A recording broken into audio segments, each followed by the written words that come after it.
Now from Washington, D.C. is Hallie Sofer, the executive director of the Jewish Democratic Council of America and the former national security advisor to Senator Kamala Harris. Hallie, thanks for joining us. The polls have shown the Jewish vote going for Biden. How, at this stage, confident are you that that's going to reflect perhaps the larger electorate in the United States today?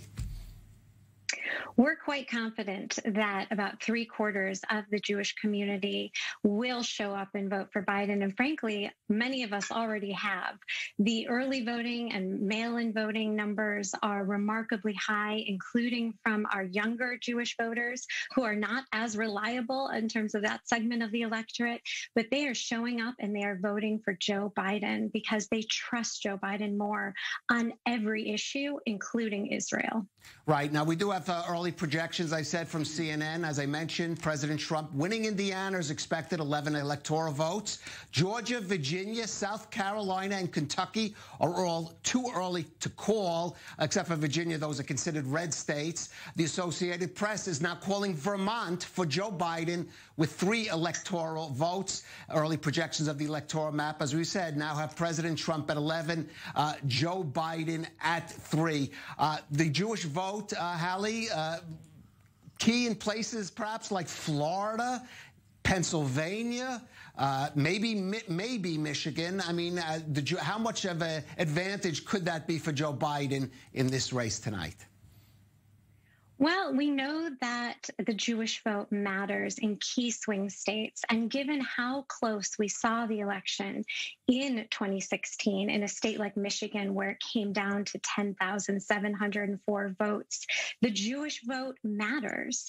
And that younger Jewish vote, especially, which is where we see the largest growth in terms of our electorate, can definitely be determinative. And certainly in Florida, where you have over 700,000 eligible Jewish voters, and we know they are showing up to vote, it can definitely make a difference in the state that could determine the outcome of this election. Right. I want to just mention another phenomena, which is quite interesting. We've seen Jewish candidates in states not exactly known for their Jewish populations making some surprising runs, particularly Al Gross in Alaska there and Joel Ossoff in Georgia. I mean, what's your explanation? There are a couple of others, maybe not as close. I mean, how do you view this phenomena? It's quite unusual.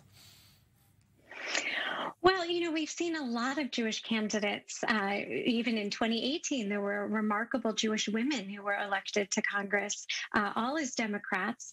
And, you know, it's been encouraging to see so many Jewish candidates running, but we also have seen anti-Semitic attacks against them. John Ossoff, who is running for the Senate in Georgia, whom you mentioned, was attacked by his Republican opponent, David Perdue, using an anti-Semitic trope, kind of echoing and emulating the president's own use of anti-Semitic tropes and conspiracy theories.